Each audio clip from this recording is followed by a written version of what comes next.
তৃণমূল শাসনকালে স্বনির্ভর গোষ্ঠীর নামে সরকারি প্রকল্পের সুযোগকে হাতিয়ার করে সাধারণ মহিলাদের সঙ্গে প্রতারণার অভিযোগে উত্তাল হয়ে উঠল অন্ডাল ব্লকের দক্ষিণখণ্ড পঞ্চায়েত এলাকা।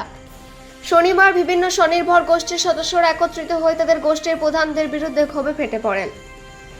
অভিযোগ, গোষ্ঠীর সাধারণ সদস্যদের অন্ধকারে রেখে তাদের নামে ঋণ ও অন্যান্য আর্থিক সুবিধার টাকা তোলা হয়েছে। সে টাকা সদস্যদের হাতে না পৌঁছে আত্মসাৎ করা হয়েছে বলে দাবি বিক্ষোভকারী মহিলাদের। তাদের অভিযোগ, দীর্ঘদিন ধরে মিথ্যা আশ্বাস ও ভুয়ো তথ্য দিয়ে প্রতারণা চালানো হচ্ছে।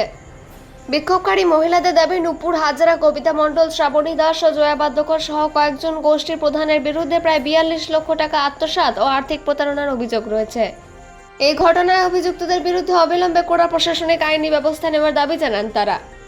এদিন বিক্ষোভস্থলে উপস্থিত মহিলারা বলেন, স্বনির্ভর হওয়ার স্বপ্ন দেখিয়ে তাদের বিশ্বাস ভেঙে দেওয়া হয়েছে। সরকারি প্রকল্পের সুবিধা পাইয়ে দেওয়ার নামে তাদের সঙ্গে প্রতারণা করা হয়েছে। অভিযুক্তদের দৃষ্টান্তমূলক শাস্তি না হলে বৃহত্তর আন্দোলনের হুঁশিয়ারি দেন তারা। অন্যদিকে শ্রাবণী দাস নামে অভিযুক্ত গোষ্ঠীর কোঅর্ডিনেটর জানান, তিনি কখনো কারোর টাকা আত্মসাৎ করেননি।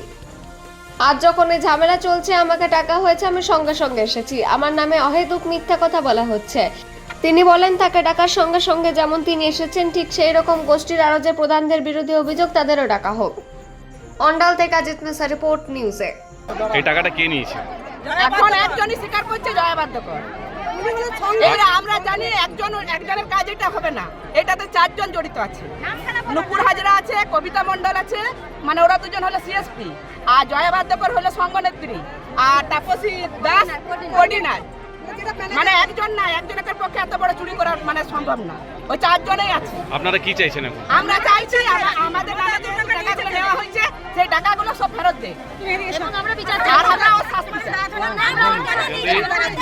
যদি ফেরত না দেয় তাহলে আইনি ব্যবস্থা হবে।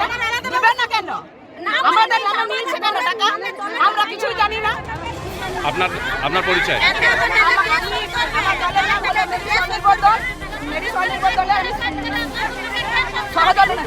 আমার নাম দেওয়া হয়েছিল 95,50,000, মানে ওটা সরকার পাঠিয়েছিল সংঘকে, মানে ওটা টোটাল পাঠানো হয়েছিল। সেটা ব্লকে বলা হয়েছিল যে 51 লাখ টাকা দলকে ছেড়েছে। তো আদৌ 51 লাখ টাকা ছেড়েছে কিনা সেটা আমরা জানি না। যখন সংঘকে একটা মেসেজ দেওয়া হয় যে কোন কোন দল কত নিয়ে আসছে, তখন ওটা একটা লিস্ট বেরোয়। সেই লিস্টটা আমি সংঘকে পাঠিয়েছিলাম। তো সেই সংঘ থেকে জানা যায় যে এখন আপাতত 96,60,000 টাকা মানে দলকে দেওয়া হয়েছে। কিন্তু যে দলগুলোর নাম উঠেছে লিস্টে, সেই দলগুলো কিন্তু একটাও কেউ নেয়নি। মানে বেআইনিভাবে সেই দলগুলোর কাছ থেকে টাকা নিয়েছে ওরা নিজেদের নামে।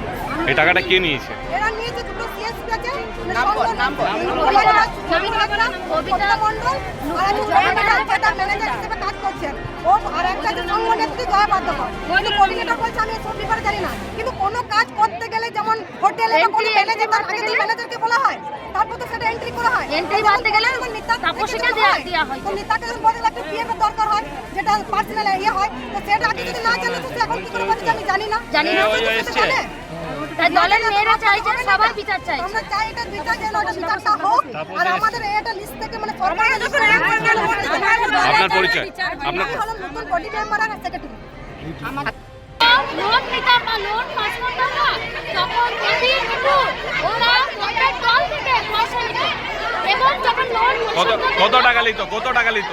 যেমন দিতে পারতো 2,000, 5,000, কেউ 1,000 এরকম করে দিত। দল পেছু যদি না নিত, তাহলে তারা বলতো কি লোন পাস করিয়ে দেবো। যখন 2 মাস দেরি হয়ে যেত মেয়েদের নাম দিতে, তখন তারা পুলিশ, কোর্ট, কাছারি সব সময় তাদেরকে ধমকি দেওয়া হতো। মেয়েরা যদি না দিতে পারে, তাহলে আজকে যখন তারা টাকা নিয়েছে বা তারা জড়িত, তাদেরকে তো বিচার চায় মেয়েদের। মেয়েরা বিচার না করে তারা কিছু করতে পারবে না। সেই জন্য মোটামুটি কত টাকা মানে এনে পে করেছেন? কিন্তু খাতাতে দেখাচ্ছে 51 লাখ, বলছে 51 লাখ, কিন্তু এখন নিয়েছে এখন 30 লাখ মতো হয়েছে। যে মেয়ে নিয়ে জয়া বাদ্যকর, সে কিন্তু এখনো পর্যন্ত হয় না। আর যে দুটো সিএসপি নূপুর হাজরা আর কবিতা মণ্ডল, তারাও আসেনি। আসুক, তারা আসলে নিশ্চয় তাদের সঙ্গে কথা বলে দেখা যাবে কে নিচ্ছে। আপনার নাম? আমার নাম মন্দিরা মালি, আমার গ্রুপ হচ্ছে সংসদ।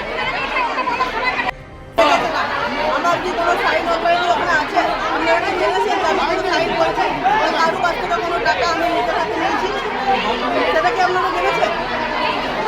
আপনার নামে তো কমপ্লেন হচ্ছে। সাইন অথরিটি কিছু নাই, আমার টাকা তোলারও অথরিটি নাই। আমার শুধু কাজ হচ্ছে যে যেটা বলবে সেটা আমার এন্ট্রি করা কম্পিউটারে, এটা আমার কাজ। বাস, আমি টাকা নিয়ে কোনো কিছুই জানি না। টাকা আমি কারোর কোনোদিন হাতে নিজে নিই নাই কোনোদিন। কেউ কোনো দলে নিয়ে বলতে পারবে না যে আমি কারোর লোনের টাকা হাতে নিয়েছি।